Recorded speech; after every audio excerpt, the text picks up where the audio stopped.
طرح کہا میں نے، آج کے حکمراں کی طرح نہیں تھے، اور نہ آج کی طرح حکمران جن کے بڑے تخت ہوتے ہیں، تاج ہوتے ہیں، بڑے بڑے ہاؤسز ہوتے ہیں، یہ ترتیب نہیں ہوا کرتی تھی۔ اور حضرت عمر رضی اللہ تعالی عنہ جب لوگوں کے مسئلہ مسائل سنتے تھے تو مسجد نبوی میں ممبر پر بیٹھ کر لوگ آتے ان کے مسئلہ مسائل سنتے تھے، یعنی وقت کا امیر المؤمنین، اور بیٹھے مسجد میں، مسجد نبوی میں، اور لوگوں کا مسئلہ مسائل سنتے تھے۔ فرماتے ہیں تاریخ نے یہ واقعہ لکھا ہے اور ایک عجیب انداز سے لکھا ہے کہ ایک دن حضرت عمر رضی اللہ تعالی عنہ کا یہ معمول تھا، دن میں لوگوں کے مسئلہ مسائل سنتے تھے، مختلف وفتوں سے ملاقات کرتے تھے، اور رات کو وہ گھروں میں گشت کیا کرتے تھے، گھروں میں لوگوں کا حال اور احوال پوچھتے تھے کہ لوگ کس حال میں ہیں، کسی کو تکلیف تو نہیں ہے، کوئی تنگ تو نہیں ہے۔ یہ اس وقت کا بادشاہ تھا اور وقت کا امیر المومنین، اور تے بھی حضرت عمر رضی اللہ تعالی عنہ جیسا بہادر صحابی۔ ایک دن وہ چلتے ہیں تو ایک گھر سے رونے کی آوازیں آتی ہے، عمر رضی اللہ تعالی عنہ اندر چلتے ہیں، پوچھتے ہیں وجہ کیا ہے، کیوں بچے روتے ہیں؟ ایک عورت وجہ پوچھا عمر رضی اللہ تعالی عنہ کہ اے بہن کیا تکلیف ہے آپ کو؟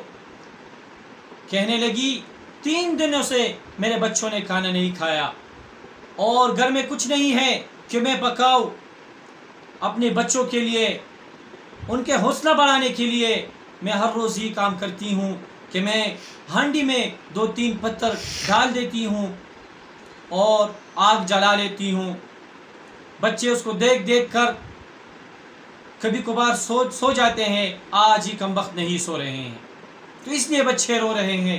حضرت عمر رضی اللہ تعالی عنہ یہ واقعہ اور یہ مناظر دیکھ کر ابدیدہ ہو کر سیدھا بیت المال کی طرف چلتے ہیں، اور راستے میں سسک سسک کے روتے ہیں اور افسوس کا اظہار کرتے ہیں۔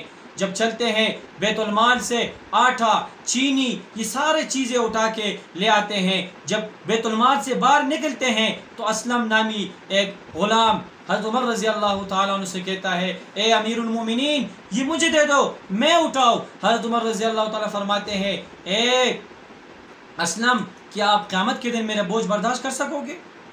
کیا قیامت کے دن میرے بوجھ جو ہیں وہ آپ اٹھا لو گے؟ کہہ رہے نہیں، میں خود ہی اٹھا کے لے کر چلتا ہوں۔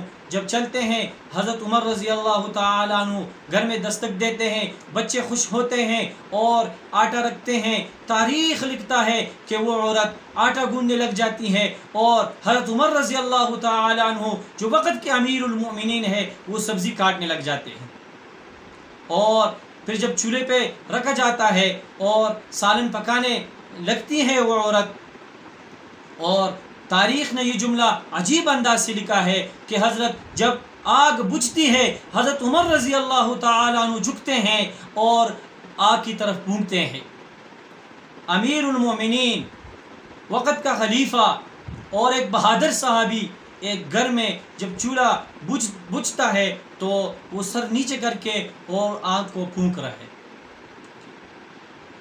تو یہ ہے صحابہ کی واقعات۔ اور جب سالن پکانا شروع ہوتا ہے تو حضرت عمر رضی اللہ تعالی عنہ گھٹنوں کے بل چلتے ہیں گھر میں، پیچھے بچے بھی چلتے ہیں۔ تاریخ نے لکھا ہے کہ بکری کی بچہ جس طرح چلتا ہے اسی طرح حضرت عمر رضی اللہ تعالی عنہ چلتے ہیں اور پیچھے اس کے بچے چلتے ہیں تاکہ بچے خوش ہو جائے۔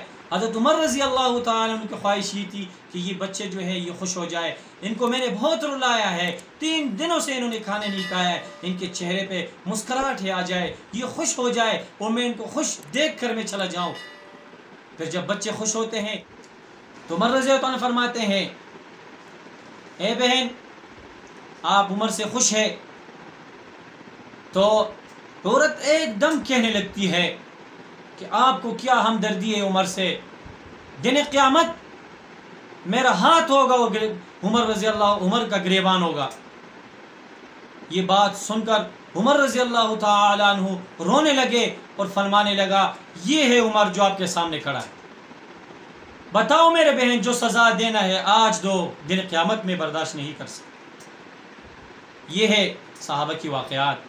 اور پھر فرمانے لگتے ہیں کہ دجلہ کے کنارے اگر کوئی بکری کا بچہ بھوک سے مرتا ہے تو دن قیامت میرے سے پوچھو۔